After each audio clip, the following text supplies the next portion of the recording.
Vamos a exponer el laboratorio 2, experimentos sobre principios electromagnéticos. Mi nombre es Lady Rodríguez Poma. Experimento 1, lanzador de anillos. Objetivos: observar el comportamiento del lanzador de anillos con distintas configuraciones de núcleo y anillos de distintos materiales.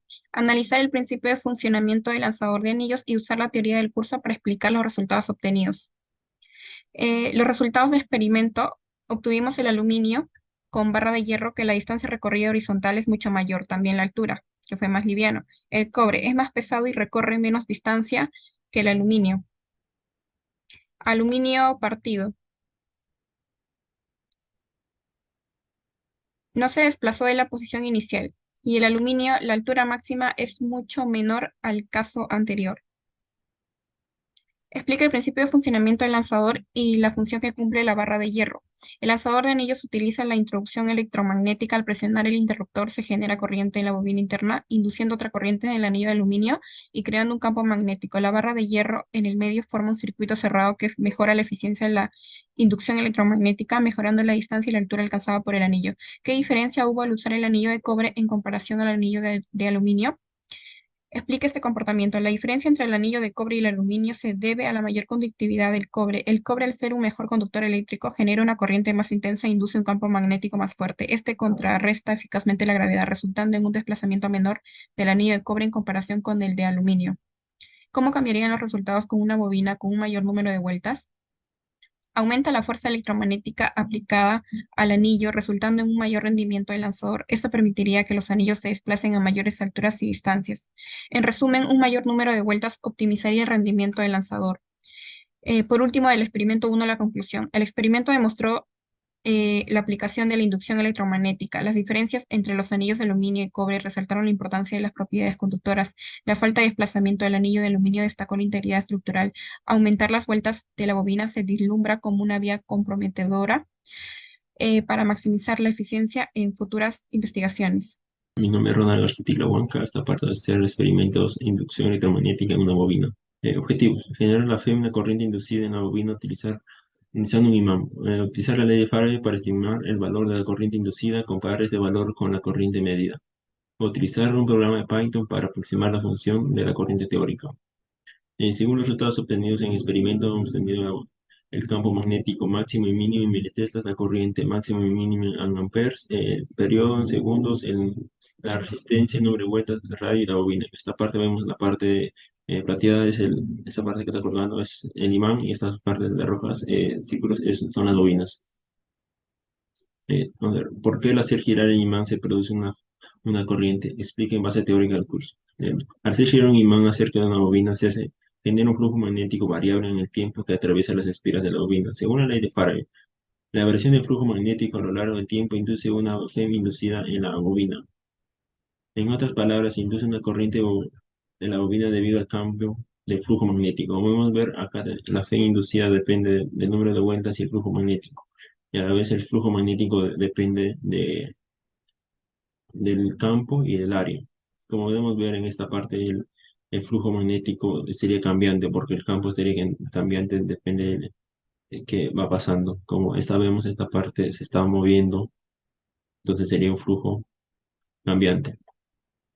Acá, según la dirección de la corriente inducida está dada por la ley de Lenz, nos dice que cuando se produce una FEM inducida, el campo magnético inducido siempre actúa de maneras que se contrarreste la variación del campo magnético que se produce. O sea que cuando tenemos un flujo aumentando en una bobina, el campo magnético inducido sería al contrario. Si tenemos un flujo magnético disminuyendo, entonces tendríamos un campo magnético en la misma dirección. Acá, según los resultados obtenidos de la Pro, hemos tenido la variación del campo magnético de una sinusoidal, como es variante, igual que la corriente también varía. Esto hemos tenido en 5 segundos. Vamos a hacer la siguiente: determinar el periodo de velocidad angular usando los datos en Estados Unidos.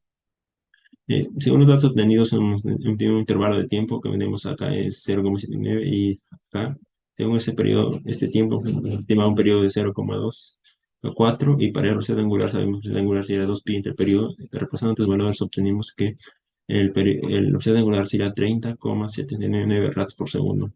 Continuamos con el experimento 2. Mi nombre es Jimmy Porras Pichardo. En la cabecera se presentan los datos obtenidos en el laboratorio. Utilice la ley de Faraday para aproximar el valor de la corriente inducida y pico. Para ello considere que el flujo magnético en la bobina es el campo pico por el coseno de la velocidad angular por el tiempo por el área. El campo pico es igual al campo máximo menos el campo mínimo sobre 2. Tenemos un resultado de 0.0008516 teslas.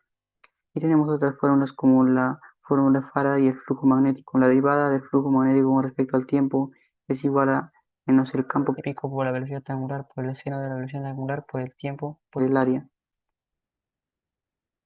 El valor de sin es máximo cuando es igual a 1. También tenemos la fórmula de Faraday con respecto al tiempo y nos sale la derivada del flujo con respecto al tiempo igual a menos 0.00321831. Ahora, reemplazando en la FEM inducida, tenemos un valor de 0.0321831 voltios. Mediante la ley de Ohm que establece que la corriente es igual a voltaje entre la resistencia, tenemos un resultado de la corriente y pico teórico de 0.02682 amperios. Y la corriente pico experimentalmente se obtiene un valor de 0.02556 amperios. Los resultados varían en 0.01626 amperios. Ahora continuamos con la pregunta de programación. Utilice la ley de Faraday para hallar la función de la corriente y las gráficas. Bien, primeramente importamos todas las librerías principales y los datos obtenidos en el laboratorio, es decir, el archivo txt. Para la gráfica escogimos el intervalo de tiempo de 0.75 a 2.75 segundos, ya que presenta menos ruido en la función sinusoidal. Pero para reducir los desniveles de la función tenemos que ajustar y suavizar la función. Para ello usamos la función func, que define como A la amplitud, B la velocidad angular, C y D son constantes. Tenemos que ajustar con prueba y error la función bounce con los parámetros requeridos para poder establecer la gráfica requerida. Utilizando la ley de Faraday para hallar la corriente inducida, tenemos como ecuación final que la corriente inducida es igual a menos el número de vueltas de la bobina por el área entre la resistencia por la derivada del campo sobre el tiempo.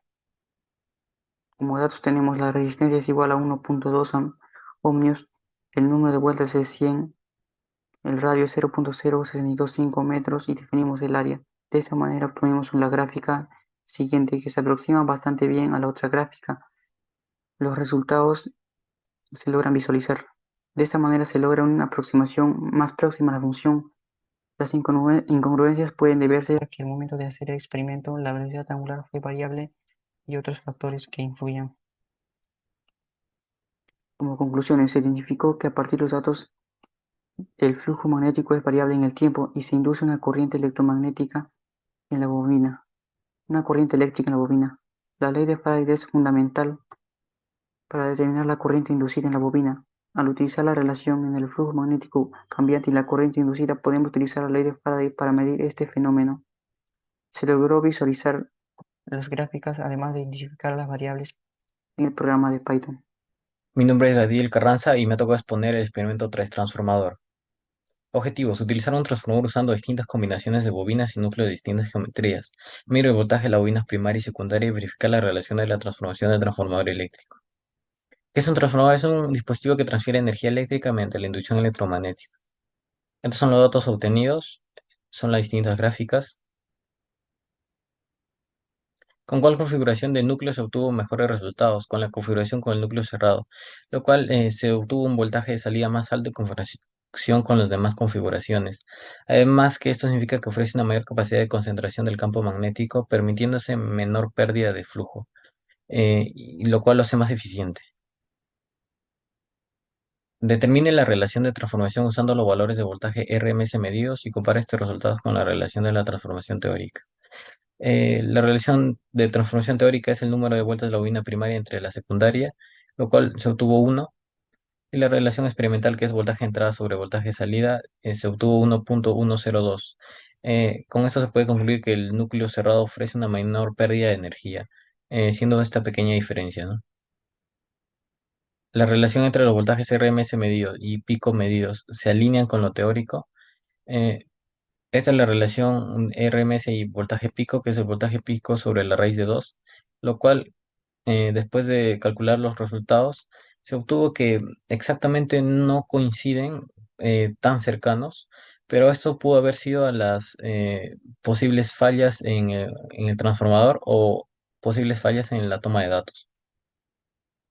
Determine la relación de transformación y compare este resultado con la relación de transformación teórica. Para el caso 1, en la parte teórica obtuvimos 0.5, para el caso 2, 0.25, para la parte experimental en el caso 1, 0.55, para el caso 2, 0.28, y dando como resultado que son bastante cercanos, ¿no? Y con un pequeño margen de error. Las conclusiones del experimento serían que la configuración con el núcleo cerrado se obtuvo mejores resultados porque presenta menor pérdida de energía y existe relación entre la transformación experimental y transformación teórica con un cierto margen de error que podría haber sido causado a posibles fallas en el transformador y a la toma de datos imprecisa. Muchas gracias.